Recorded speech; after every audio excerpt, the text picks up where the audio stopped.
Multilingual education holds great potential. But how can an MLE project be started?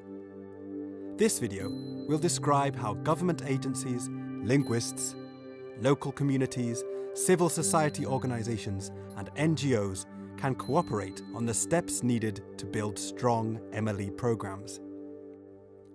So what do these steps include?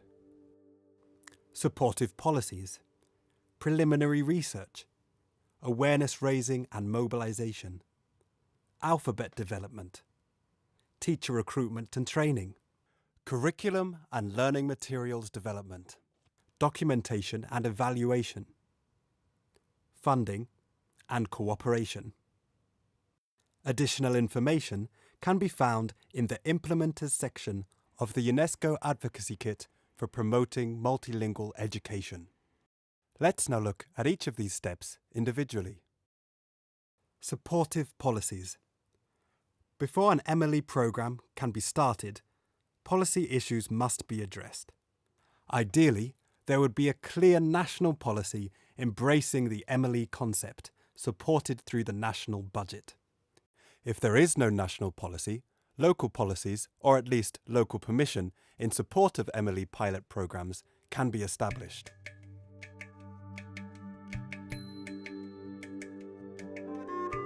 Preliminary research.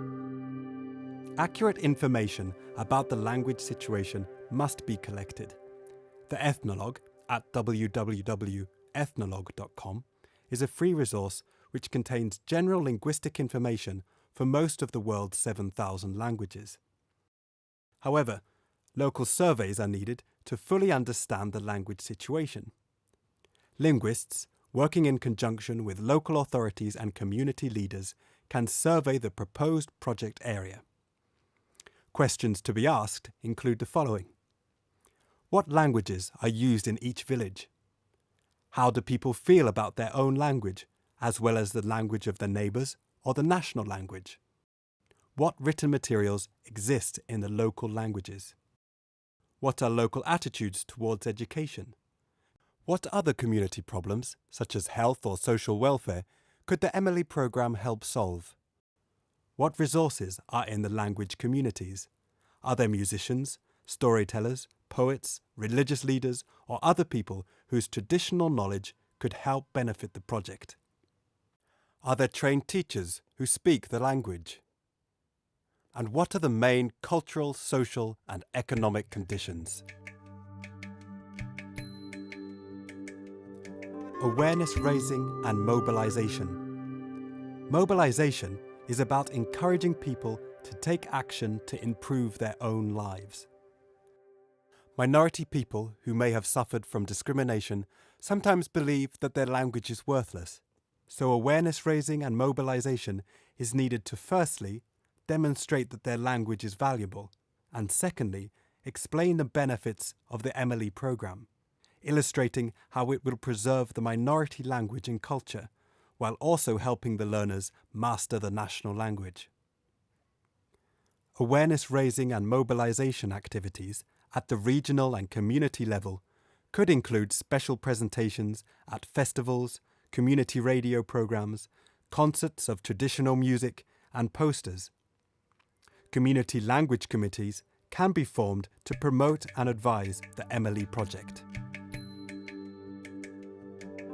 Alphabet development. Many of the world's minority languages do not have an alphabet, but this does not need to be an obstacle. During the 20th century, over 1,500 new alphabets were developed for previously unwritten languages. Community members and specially trained linguists can cooperate to create new alphabets. The steps include collecting and analysing the sounds as well as the sound system of a language. To do this, linguists typically work with villagers to collect lists of common words, as well as short folktales to analyse the sound system. Then the community members, using options and advice provided by the linguist, check and test their conclusions to determine which sounds should be represented in the alphabet. Deciding on a script. Whenever practical, newly written languages should use the script of the national language, with the community deciding which symbols should be used to represent the important sounds of their language. Some special symbols, letter combinations, or diacritic marks may be needed for minority language sounds which are not found in the national language. Testing the alphabet. New alphabets must be tested. Short lists of common items as well as simple stories can be written and shared with community members. The goal is an alphabet that is acceptable to the community, linguistically accurate, and is easy to learn and use. Curriculum and learning materials development. Many people mistakenly believe that national language textbooks should be translated into the mother tongue for MLE programs. Such translations often create confusion for the learners. Instead, community people can be empowered to produce written, low-cost materials in their own language. Contents of curriculum and learning materials should reflect findings from preliminary research. Emphasis should be given to meeting national standards and competencies, using the national language textbooks as a resource, rather than simply translating them. Educators can help to ensure that national education policy goals can be met using MLE material. Short workshops from 2 to 4 weeks can train ordinary villagers to become writers, editors, and computer operators. ICT tools, such as digital cameras, computers, and radio, can be used to help materials be more attractive and locally relevant, and so more interesting to the students. Locally produced materials could include a cultural calendar describing typical village activities the year round, big books with simple, repetitive grammar and vocabulary items printed in large format for group reading, small books for the teacher to read to the class and for individual reading, games and songs to add variety to the learning process, a picture dictionary showing words in the local language, the national language, and, where appropriate, an international language. Reading materials should be ranked in order of difficulty to ensure that there are sufficient materials at all levels. Mother Tongue First MLE can also be highly effective for adult learners. However, separate materials are usually needed for adults and children, due to different life experiences and interests. Primer development. Primers are used alongside storybooks to teach reading and writing. To create primers, short stories are analysed to determine which letters occur most frequently. Those sounds should be taught first. Each primer lesson should teach only one letter and be supported with word building and word decoding drills, as well as review of previously studied letters. Transitional materials development. After the students have begun reading and writing their mother tongue, they will need second language acquisition materials to bridge from the minority language to the national language. These materials should first teach listening skills in the national language, using total physical response, games and songs, and then develop speaking, reading and writing skills. At each stage, it is important to show the students the similarities and differences between the minority and national languages.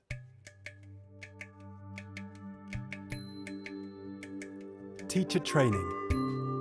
The preliminary survey should discover whether there are professional teachers in the area who speak the mother tongue. In addition, ordinary villagers can be trained as basic literacy teachers or teacher assistants. Whether professional or non-professional, all teachers require additional training to understand the teaching methods for good MLE programs. Ideally, prospective teachers should be involved from the beginning of the project, especially during the materials production workshops. In addition, all teachers require pre-service training as well as in-service training and frequent supervision throughout the school year.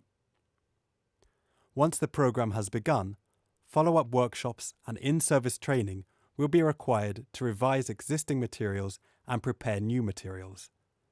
Supervisors should visit teachers regularly to ensure that proper teaching methods are being used and to discuss problems and successes. So how much time is needed to prepare? This varies from situation to situation. Previously unwritten languages take more time to develop than languages which already have written materials. In cases where no professional teachers speak the minority language, more time will also be needed. Local factors such as weather, agricultural cycles, and festivals must be taken into account when planning village visits and workshops. Typically, 1 or 2 years of preparation are needed before classes can begin.